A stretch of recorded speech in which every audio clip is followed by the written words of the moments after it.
ሰላም ሰላም፣ እንዴት ነሽ? እግዚአብሔር ይመስገን። እንዴት ነሽ? ስምሽንና ስራሽን እናስተዋወቅ። እሺ፣ ማህደር እባላለሁ። የማዲስ ኮፊ መስራችና ዋና ማናጀር ነኝ። ጉብሾች በጣም ነው የምታምረው። ወደድሽው?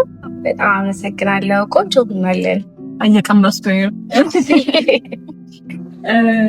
እስከዛሬ ካነበብሽው የወደድሽው መጽሐፍ አለ?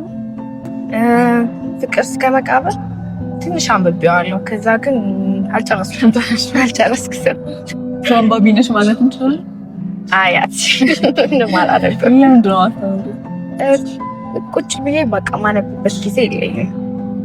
ለዛ ነው። ስለ ስሙ ኦዲዮ ቡክስ ሰምተሽ ታውቂያለሽ? አላውቅም። ስሙ ኦዲዮ ቡክስ ማለት ኢትዮጵያዊ ደራሲያን የጻፏቸውን መጽሐፍ በትረካ መልክ በስልክሽ ከፕሌይ ስቶር ከአፕ ስቶር ላይ አውርደሽ መጠቀም ትችያለሽ ማለት ነው። ኧረ እንደዚህ አይነት አፕ አለ? አላውቅም ነበር። እንደውም ፎቶሾፕሽ ውስጥ ራሱ እንደ ሙዚቃ ናት ነው። አዎ እንችላለን እንደዛ። እኔም ብዙ መጽሐፍ ማንበብ እችላለሁ ማለት ነው። እሺ ቴንኪው በጣም ስላገኘሁሽ በጣም እኔም በጣም ደስ ብሎኛል። ሲመሽ